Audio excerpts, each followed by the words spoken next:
Okay guys, so the car's been complaining that my key fob has a low battery. I already purchased the right battery that I need, CR2450. So right now we're just gonna go ahead and replace it.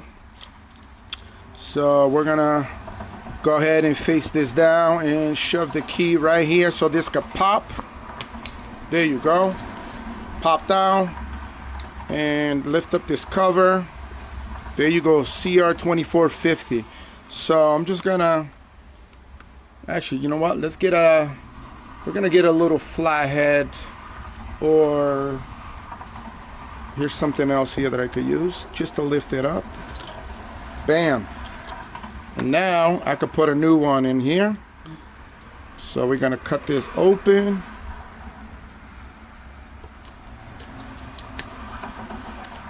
And there it goes.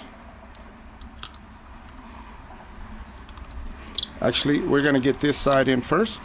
There you go, look at that, nice and beautiful.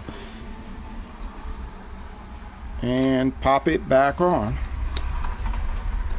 There we go. Nice.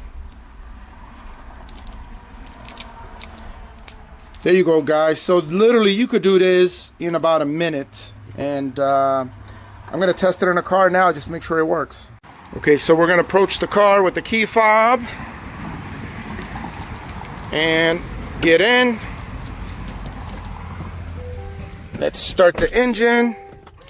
Before it was complaining, we're gonna see if it's still complaining.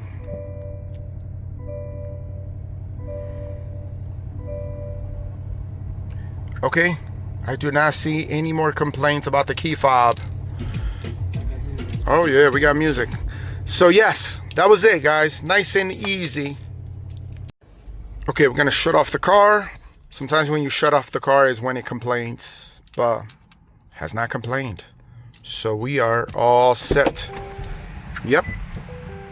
Thanks for watching, like and subscribe.